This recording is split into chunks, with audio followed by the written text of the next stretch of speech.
መዝፈን ትችላለች ለማለት she can sings ሲሉ ተማሪዎች ይሰማሉ። she can sings ካን ማለት መቻል፣ ሲንግስ ደግሞ ያው መዝፈን ማለት ነው። ስለዚህ ካን ካለ ኤስ አንጀምርም ማለት ነው። ኦብቪየስ ምን ማለት እንችላለን አሁን? she can sing እሷ መዝፈን ትችላለች። ኦኬ she can sings እንዳትሉ ኤስ አጥፉ because we added s to the main verb. We don't need s in the main verb. ስለዚህ we say she can sing እሷ መዝፈን ትችላለች። እሱ መዝፈን ይችላል። he can sing s አናስገባ ማለት ነው። የሚቀጥለው ቃል she is married with him. she is married with him ምን ማለት ነው? አገባችሁ ማለት ነው ልጅቷ። she is married with him እዚህ ጋር with የሚል ፕሪፖዚሽን አንጠቀምም። ኦፍ ኮርስ ፕሪፖዚሽን ማለት ያው መስተዋደድ፣ ስለዚህ with የሚል መስተዋደድ አንጠቀምም። ስለዚህ እሷ አገባችሁ ለማለት ወይ ደግሞ ከእሱ ጋር ተጋባች ለማለት እንላለን she is married to him. she is married to him. she is married with him ሳይሆን she is married to him. Or we can say he is married to her. he is married to her እንላለን። he is married with him አንልም። incorrect። በጣም አሪፍ።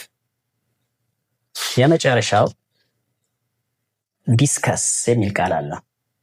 ቮካቡላሪ ዲስከስ ማለት መወያየት ማለት ነው አይደል? ዲስከስ አብዛኛው ግን ዲስከስ አባውት ሲባል እሰማለሁ። ዲስከስ አባውት አንልም። ዲስከስ ማለት ያው ውይይት ነው አይደል? ዲስከስ። ስለዚህ ለምሳሌ ስለ ጉዳዩ አወራን ለማለት we discuss the issue, we discuss the matter እንላለን። ወይ ደግሞ ስለ ችግሩ ተወያየን ለማለት ምን ትላላችሁ? ስለ ችግሩ ተወያየን። we discuss the problem, we discuss the problem, we discuss about the problem ግን እንዳትሉ። ዲስከስ ካለ about የሚል preposition አናስመጣውም ማለት ነው። so we can say we discuss the problem, we discuss the issue, we discuss the affair ጉዳይ ማለት ነው። የሚቀጥለው ቃል return back. return back የሚል አብዛኛው ተማሪ ይህን ቃል ይለዋል። return back ማለት መመለስ ማለት ነው አይደል? return back ለምሳሌ return back the book or return back the money ምናምን ይላል ነው። return በቂ ነው ብቻው። return back መመለስ ነው፣ return መመለስ ነው። ስለዚህ ሁለቱም አንጠቀመውም። አንድ እናውጣ፣ back እናውጣ።